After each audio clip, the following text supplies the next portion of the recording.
Yeah, I'll just trim the start of it. Okay, cool. We are live.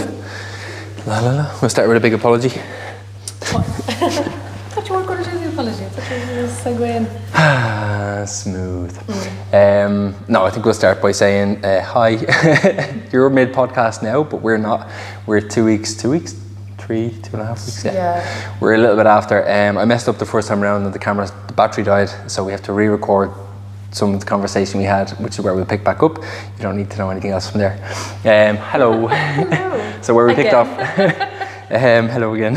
The last thing we chatted about was you kind of being fecked over by the horse. Yep. And you were talking about kind of family and training and all that sort of stuff. Yeah. So yeah, I think like that one instance with that horse up in the Wicklow Mountains, like we literally just used gloves, stemmed the bleeding. Like as soon as I stopped bleeding, we just carried on. And that's kind of the way I've approached life and training in general. Like you work hard, no matter what happens, you get up and you go on. So I suppose we were kind of talking about like when I first arrived here, and like I do have a tendency to overtrain. I think that's where it kind of comes from. Mm-hmm. Does that make sense? Yeah, I'm trying to remember. You were talking about kind of growing up quite rough and you being aggressive, fighting sisters all the time. So yeah, the last thing I remember on the podcast was you were saying like your dad was basically get up, get on with it, and you were on a horse that you knew was kind of a bit volatile or whatever, that you got fecked over and kind of told to go on with it. So yeah, essentially what we were saying last time is you were saying growing up with that, just get on with it and all that kind of led you to be that way in training. Yeah. So it's like so when like and particularly when you're doing the endurance stuff, or even if you're training at like a high level, and I don't mean like professional athletes or anything, but if you're going to the gym 6 days a week or whatever it is, or you're running or cycling 6 days a week, that's to a high level. That's normal population don't do that. And your body gives you all these little signals like, oh, I'm a little bit tired, I'm a little bit achy, my appetite's a little bit off. Probably some people or most people would take that as a sign to ease up, or not do the extra spin class or not. But because I come from that environment where it's just like, it doesn't matter if you think you've broken your nose, you have to finish. So you apply that to training. It doesn't matter that you wake up tired because today's a training day, or you're sore. It doesn't matter. You train and you take your rest when you have a rest day. If you've 6 days of training, you try and rest on your rest day. Yeah. I think the last time we were chatting, you said a little bit more about kind of looking for approval constantly as well, that some of your hard stuff stems from that. Can you elaborate a little bit more on that? So Mommy and Daddy split up, and it just like obviously like that creates this huge turmoil in a family unit, because they were so preoccupied with fighting with each other. We basically had to fight amongst ourselves, or be excellent, or be opposite end of the scale, be an absolute tyrant to get any attention. So now that I've calmed down and sort of wised up, I suppose my thing is to be excellent. So I'm always striving for that. If I win a race, if I top a national series, if I whatever it is, even just, and how do you do that? How do you get to the very top level? You just train more. Well, you train smarter, not more. We know that now. But that's the way I have applied that principle in the past. Yeah. So it's seeking that external validation from my coaches, the girls I'm racing against, my family, people on Instagram, social media, whatever it is. Yeah, do you think it comes from a healthier place now and kind of realising the pattern? It comes up on the podcast all the time, like, as our parents' role in our lives really dictates how we're going to be, and layers of shit we need to dig through if that's the case, like for years and years and years, and then we end up age 30 thinking, the fuck, like I'm still reading loads of books to figure this stuff out. So you kind of flip that in your head and kind of recognise it for what it is, and now you can get it from your friends and all that stuff. But it's even like turning it, like, not to be too deep, but like back on yourself and being like, why do you want to do this? Like, you know what I mean? We were sporty or athletic or whatever when we were younger, but we were never very good at anything. Mummy and Daddy never took the time to drop us to football or to whatever, so we never really excelled at any particular sport. So like for myself, I want to be like, yes, I am a national champion, yes, I am capable of winning races, I am capable of doing all that sort of stuff. And I suppose it is just kind of having that self-belief. So that's your driver now, you think, like when you get into it, it's almost burying you in. That's just your nature, basically. It's how you grew up and all that. What keeps you going now then? Is it the one to just prove to yourself, or are you happy with who you are and what you're doing and it's just you enjoy it, or what's the main driver now? It is, yeah. I want to prove to myself that I can be, like, I can train hard and I can race well. I also, like, I really want to win. Like, I'm competitive by nature. Like, I really want to win. So that's kind of what's driving me at the minute. And then, like, the races that I do, they're not fucking easy. They're up mountains in like 4 hours, 5 hours.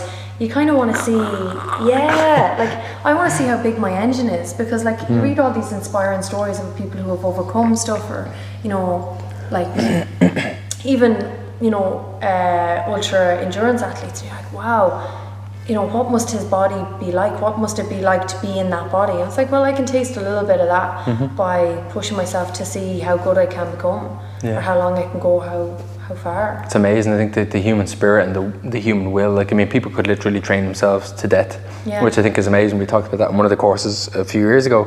Like, literally, you can run yourself to death, and just your will to be like, I will not stop, will beat your nature. Like, it's unreal. I was listening to a podcast with the South African 10,000 meter runner, and she did a cross country in Sweden or something, one of those Scandinavian countries, and to make, there was this museum, and they made a feature out of the museum, so you had to run up the side of the fucking museum and down the other side, and you do 5 laps of this.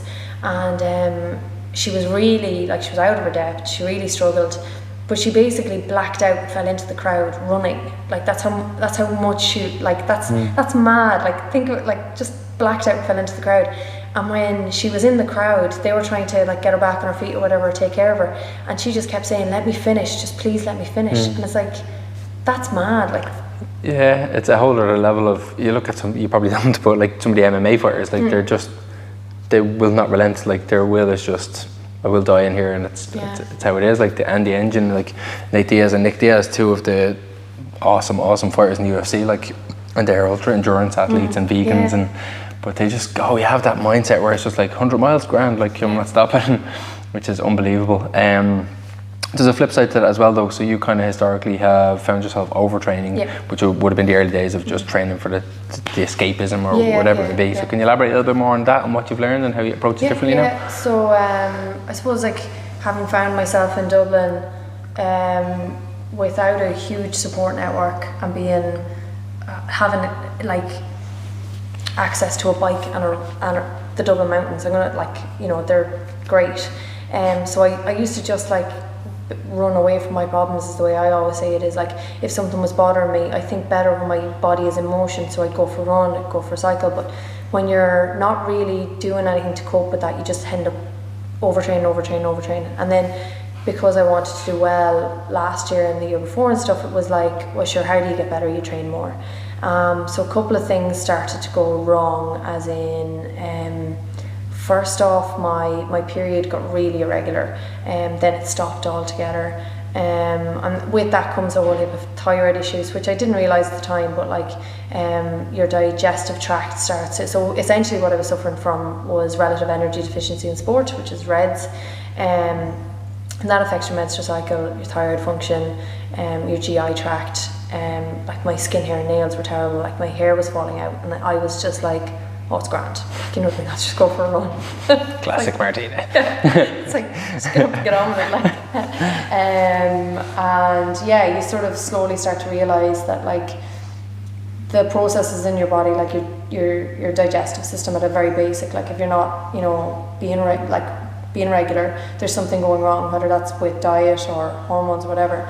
But the menstrual cycle was the big one, because like, yeah, it's just, I knew a lot about, like, the good effects of estrogen, like, it's good for bone health and all of this sort of stuff, and the problems with women when they enter menopause. And I was like, here's me, like, you know, 28, 29, going, like, well, effectively I'm not getting that good benefits of estrogen, because I'm not having a regular menstrual cycle.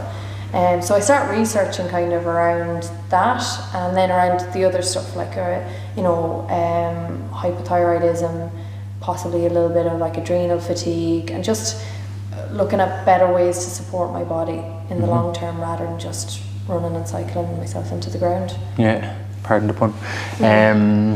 Yeah, it's really interesting. That's kind of made you. So you did a talk here 2 years ago, the menstrual cycle, training around your menstrual cycle, which was cool. And I think a couple of things were highlighted in that group as well. Like I didn't get too much detail. Obviously, it was women only. But it's nice to. Nobody else was really doing that at the time you did it, and you know, I think a few more people have popped up talking about it a little bit more, which is cool, kind of breaking the stigma. If you were to offer any advice around that, I mean, my thing was, we always say like life gives you ping pong balls, for instance, if you're missing your period or whatever, and then if you don't listen, you get bowling balls. Is there any kind of 1 or 2 points you'd offer to people who were maybe struggling with an irregular cycle, or what way they should go about thinking, well, what the hell is happening?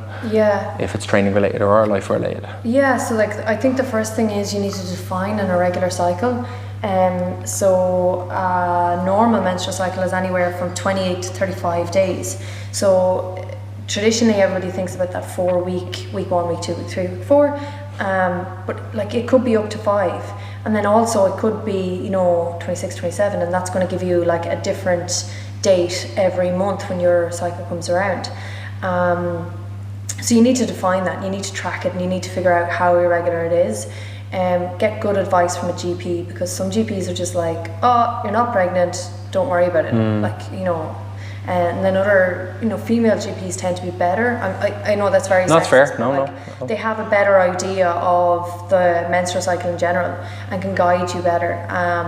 So first, track it definitely. 2, look at your so Fitter app, FITR allows you to track your menstrual cycle, but recently they've paired with Strava, so it's really interesting. Now it's not going to work for like your general gym goer, but if you're running or cycling a lot, you can actually, when you open up your calendar, it's got like your period days, and then it's also got your workouts on the other days. So every time you log something with Strava, it just automatically sends it to Fitter. Brilliant. So if you're looking at your training volumes really heavy and suddenly your period's dragging out in length, well, maybe you need to drop a training day or take extra rest, or maybe not do so many high intensity days, and you know, make it an aerobic run or an aerobic cycle.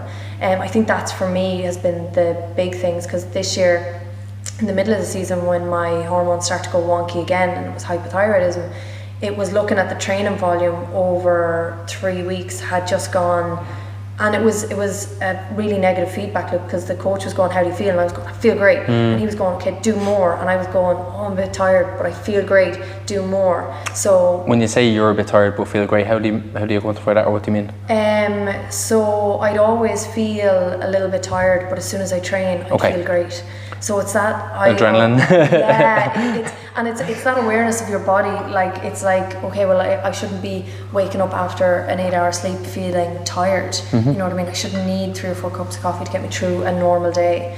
And I really look forward to training. Like, I would almost look at the week in advance and be like, Thursday's a really hard session, I cannot wait for Thursday, which is like really bad. It's not bad, but like, you know, so having that awareness. And then the other thing is like knowing your own menstrual cycle symptoms. So like, your hormones fluctuate up and down.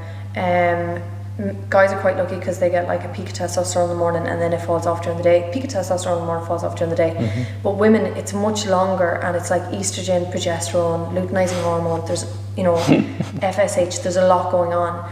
Your hormones can actually affect your mood. So at certain stages of your cycle, you might feel anxious, or a little bit sort of insular, as in like you don't really want to be out partying, you'd more likely be at home, you know, and those mood indicators are really, really good, because progesterone is a very calming hormone, whereas estrogen's got lots of energy. But if your estrogen is low, say, and your progesterone is kind of high, and you're not cycling, you might feel that little bit more low mood, that little bit insular, heavy legs when you train, and that's an indication that your estrogen's not that high. So you need to go back and either reduce your training or simply eat more carbs. Women are more sensitive to calorie deficits than men, because at the end of the day, we have to reproduce, we have to carry the baby. So it's an evolutionary thing. If there's a calorie deficit, you don't really want to be having a baby, because if you can't feed yourself, you can't feed a baby. So, and that tends to shut down or just put the menstrual cycle into like a sleepy mode. If you think about your TV, it's not on, but it's not off, but it's just kind of sleepy, and that's how you get the irregular periods. Yeah, it's really interesting. The body either registers safety or threat, and stress is stress. I think you said it probably earlier in the podcast 5 weeks ago. But stress is stress. So yeah, if you're looking at a calorie deficit, the body just registers stress. It's really interesting. Even if you look at the big picture of people who can't become pregnant or whatever it is, like you can look at any of the stresses in life, and becoming self-aware is a huge kind of component of just understanding, like, okay, well, what are the stressors and how to reduce those. And also you talked a little bit technology about the Fitter app, kind of syncing in with Strava. I use heart rate variability and just heart rate training in general. So I generally reverse engineer. I'll check my HRV in the morning, and then if I'm training, I'll use my heart rate monitor. I'll generally have an idea of my HRV, and then I'll check it, and generally I'll know if it's good or bad, but I'll only know if it's good or bad in the sympathetic. So if it's bad sympathetic wise, and just this morning I was like, I'm a bit, but I don't feel that bad, and I was way in the parasympathetic. I was like, okay, and then like I've just been like in a real recovery mode all day today from just stress. Like Lucy's been coughing all over the place, so she was in bed with us. But it's feedback. It's great because I'm not living my life dictated by it. But if I am to train, I know going light is the smart thing to do. Staying aerobic, as you said, like, and just really embracing aerobic workouts and be like, it's actually nice. Like I'll stick on the heavy bag for an hour and just tip away, and I'll feel good about it. So I think it's extremely powerful, and really using technology to your advantage when you can do stuff like that. And people like yourself being able to empower, or educate people around training around your cycle, and then linking all that sort of stuff. It's really cool.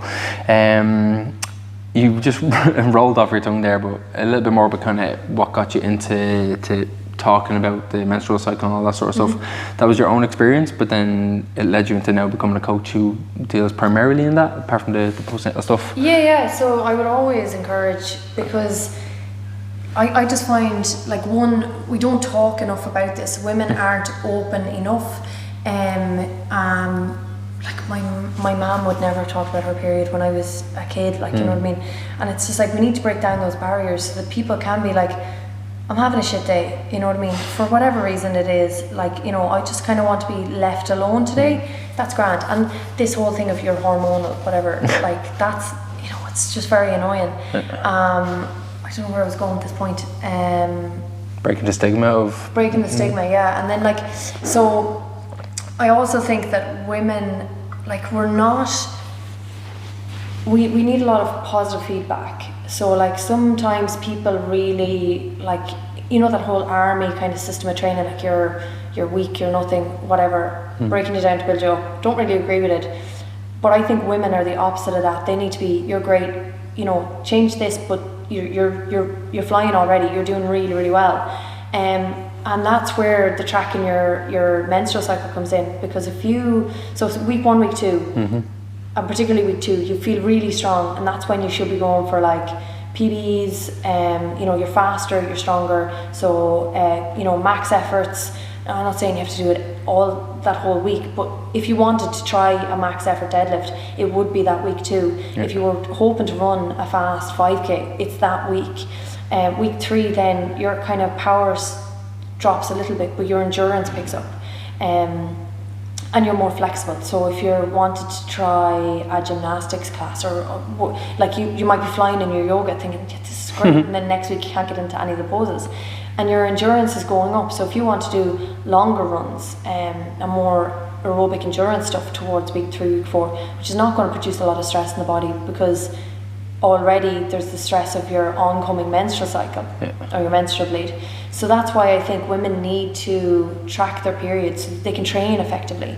So if you flip that on its head, and you try to go out and run a really long run in week 1, and maybe you have your period, you're a little bit crampy, and you're just like, I can't do this. I'm not going to be able to finish the marathon. I'm not going to be able to run that 10k. As opposed to if you did it in week 3, and then if you tried to do a max deadlift in week 4, and you're feeling a little bit weaker, your strength isn't there, and you're like, Christ, like, I'm not getting anywhere, I'm not progressing. It kind of is that negative thing where you want to try and make training and your menstrual cycle as positive as possible. Pardon me. I Yeah, I always have you at the forefront of my mind when the program would say, hey, Mary's going to get her chin up today, but then it doesn't happen in person. You can see there's like a flatness to the energy, and so that happened like recently enough and all that, and now I'm just like, maybe next week, because you're probably in whatever stage of your cycle. I may or may not ask. I'll be like, week 2 or whatever it may be. Like, I'll just like where you're at. Sometimes I do, sometimes I don't. Depends how the room is. Don't be shouting across the room like all the time. But just acknowledging that, hey, like if you're not feeling strong today, it's fine. Like it's grand. Don't panic. And me knowing that in black and white the program and what any given person, any given woman has done over the previous weeks, but like you should be there today. And then it's not like it's grand. Don't stress it. I'm pretty sure like if it's thereabouts, it'll be there next week or the week after, whatever it may be. And it's quite empowering for me to know that as well. It's just like you may experience dropping this but a raise in that, and it's all very, very normal and stuff.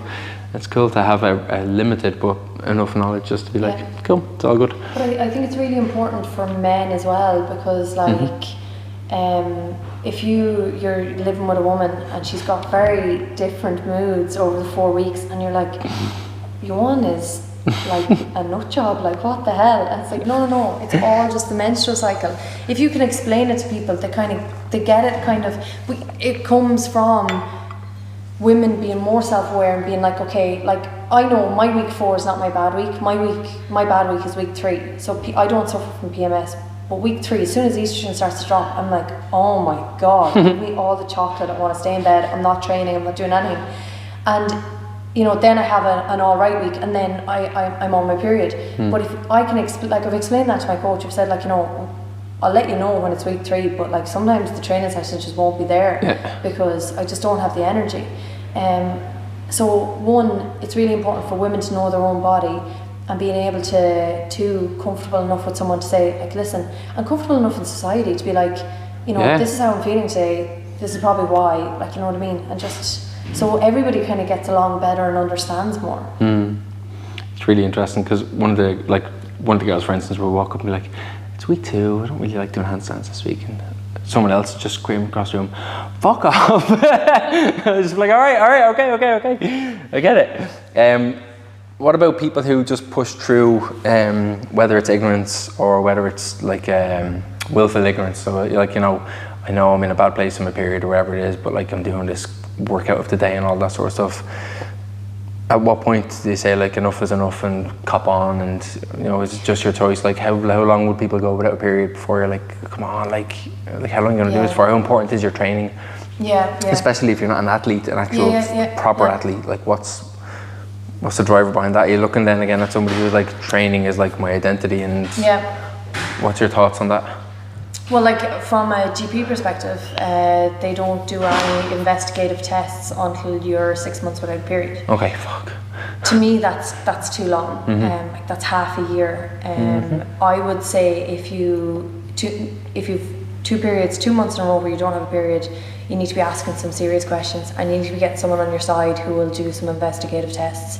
Whether that's a simple blood test, going into your GP and requesting a blood test for like your thyroid functions, so 3 and 4, or free thyroid, and that will give you an idea of where your hormones are at. If it's just a case of or even just iron, check if it's just anemia. But you need two missed periods is enough. Cool. It's enough to send a massive warning signal that there's something wrong. Yeah, sweet. Is there anything else you'd like to add or talk about? On the period thing, and it's like the open, on that talk that I gave, it's the opening line that gold medals and world records have been won and set at every stage of a woman's cycle. Just because you're on your period, don't be like, oh fuck, I can't do that 5k race. Like, go and do it, but like if you have heavy legs or you don't perform as well as you can, don't beat yourself up. Just be like, might have been that. You know what I mean? It affects people in different ways, but it's just that awareness. Yeah, I think it's lovely to actually string those sentences back to back, where we're talking about on one stage, like, you're doing too much, you're doing too much. And then the other side is like, back to the human spirit and just that will just not relent. Like, but again, context is always going to be king or queen. So yeah, cool. Happy? Yep. Good. I apologize again to you And everybody else, I messed this up so bad. Like, we had a really good talk originally, and it flowed beautifully.